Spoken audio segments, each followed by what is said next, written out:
One-foot-flipper. Hi, Paige here, the 1-foot-flipper. I know it's been a while, but I've got a reason.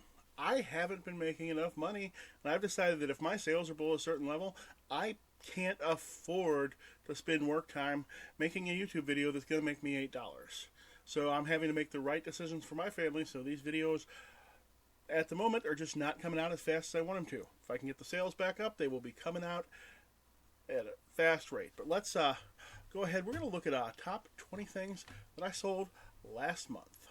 Okay, let's start it off by looking at this right now. My highest dollar sale for April 2025 is a Magic the Gathering Commander Anthology 2017 sealed set. Sold for $310. I believe this had an MSRP of about $120. One of my friends had bought it and kept it sealed. Several of my friends do that. They buy these products and keep them sealed, hoping they'll gain in value, which they often do. But at the same time, they're not really they haven't set themselves up as businesses in any way to avoid any tax liabilities, or, figuring out how to do the taxes for it is a big deal when they're only selling a couple of items, so they often get shifted to me instead. Next up is a Hewlett-Packard 41C PPC ROM Module cartridge. I found this in the Goodwill bins. This thing is tiny. It's like this big, and this so it means it cost me about 8 cents, and it sold for $191.90. Now, what I did on this thing is I had no way to test it because I didn't have a working HP 41C calculator. So I said, in great physical condition, untested but guaranteed to be working, figuring I'll just eat the return on the thing if it doesn't work, and I'll resell it as not working, because it would still sell as not working. But it didn't get returned, so $191 out of pennies for me. Next up is a lot of Space Marines. These are Warhammer guys. These are from about 1988, early era of the game. And this, I think I left some money on the table because I made this lot too big. I stuck 28 of these guys together into one lot, and thus only ended up getting about $5 per guy. I think I could have gotten about $7 per guy if I would have split the lot size in half. So I don't know if I'm going to do any lots of metal figures that big again in the future. Next up, a complete new in-box Nishika N8000 3D 35 film camera. The one I actually sold had never been out of the box, but I had more than one of these, so the first one I did open up to take the pictures, but didn't take it out of the plastic, so pictures came from that one. Sold for $119.80, which was a little less than I got from the previous one, but people are scared a little bit about the economy right now, so strange collectibles like this are not bringing the same price as they were 3 months ago. Alright, one of my favorite things to pick up at the Goodwill bins is baseball gloves. I almost universally buy baseball gloves that appear to be in good condition or name brands, because almost all of them are sellable. Worst case scenario is I only get $6 for them.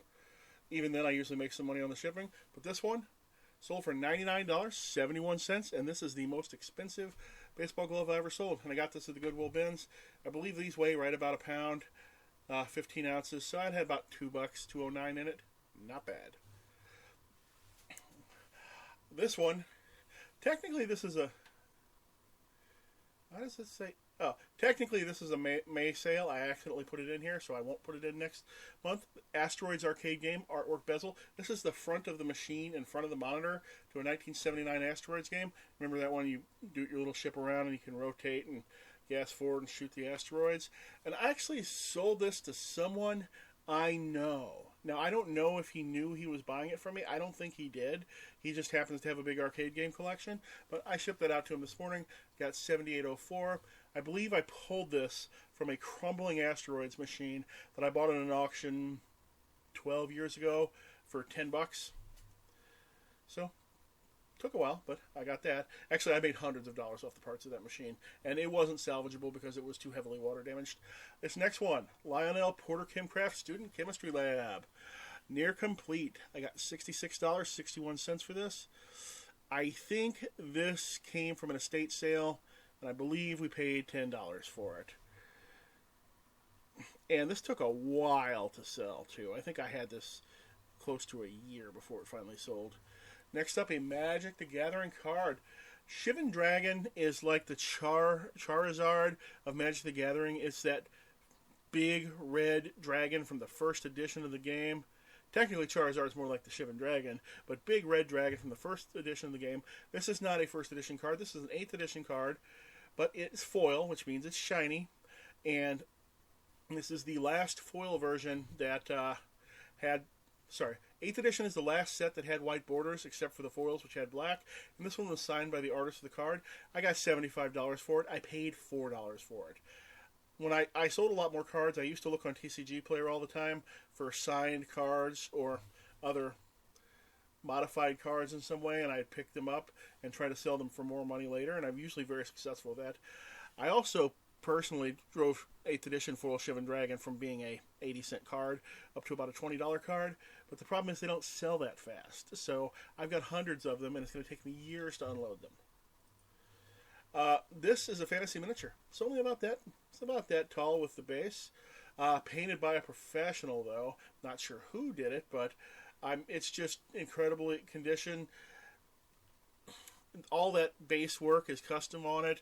When you would have purchased this miniature, it would have been unpainted, and it would have just had a plain round circle at the bottom where the wizard is. And it would have been a metal circle too, and that was trimmed off, and this sold for $60 in like one day. This miniature, however, very hard to price thing.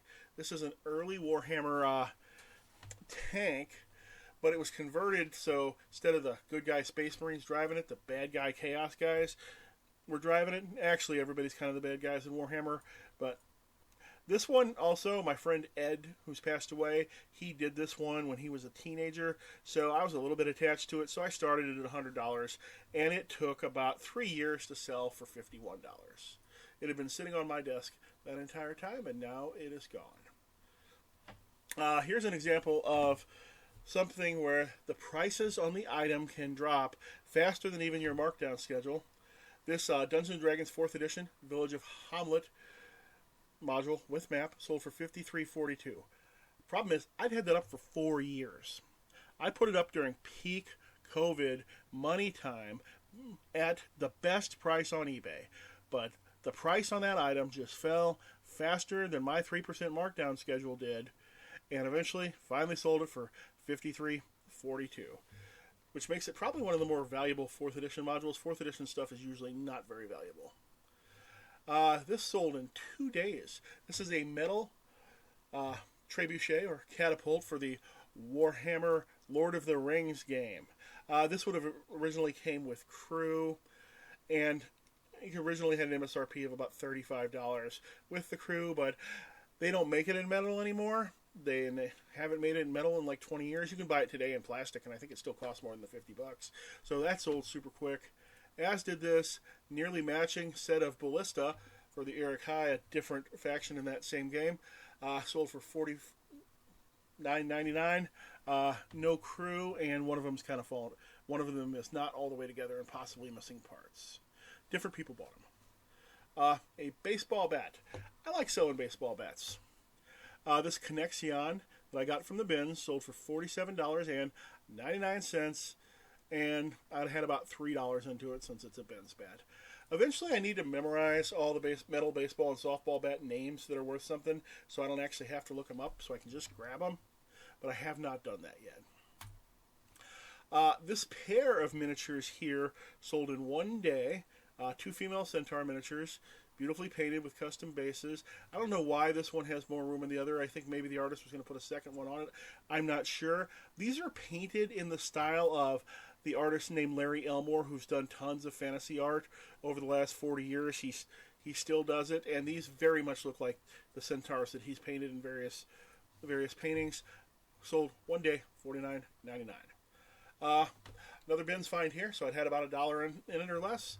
A pocket checkbook calculator from the 80s, Royale LCB 841. I put a new battery in it, probably paid more for the battery than I did for the calculator, and got $50 for it in less than a month because it's got that nice even price, which means it never got a markdown.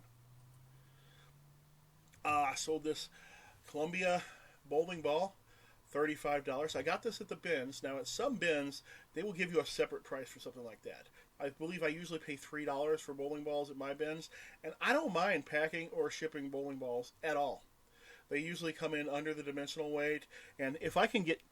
And I also kind of hoard junk bowling bags when I can find them at garage sales or whatever for $1, because I don't really like paying the bins prices for them, because they can be $2. So they can be over 2 pounds, so it can be up to $5. But it's so much easier to ship a bowling ball when you put it in a ball bag. So this customer got a ball bag, and they didn't even know they were getting one. I messaged them right before I shipped it to say, hey, I tossed in an old ball bag for you. It's just easier for me to ship it that way. And $35 sold in less than a month. I can tell by the even price number. This I've owned for 25 years. It was a personal item. This is an arcade trackball that had an upgrade that was available 25 years ago. You can get for it that gave it much higher resolution, and this would plug directly into a computer with a PS2 mouse port. That's like all older computers, really, but some modern computers still have that plug. This was up for a couple of years, I believe, before it finally sold, because that's a item looking for a customer. Had it been USB, it would have sold in a week. Another sealed Magic the Gathering item. Matter of fact, I sold 3 of these. Kaldheim Commander deck. Sold for $40. Sold 3 of them. Not much to say about it. It's a sealed product. I think that was actually the bad one out of the set. People bought the set of 4 or 5 of them to get the good ones. And then this was one of the bad ones that's left over. And finally, we got Legolas and Gimli. Warhammer Lord of the Rings. Metal, professionally painted, mounted. Isn't that a beautiful piece? This sold in a few days for $39.99. Alright, that's my top 20 sales for April, and I hope to be back again before it's going to be another top 20 sales video. Hey, thanks for sticking around to the end. Maybe hit that subscribe button, tell a friend, tell the people who live in your parents' basement about this channel. Thanks, hope to see you again soon. See, that's One Foot Flipper's nonsense video.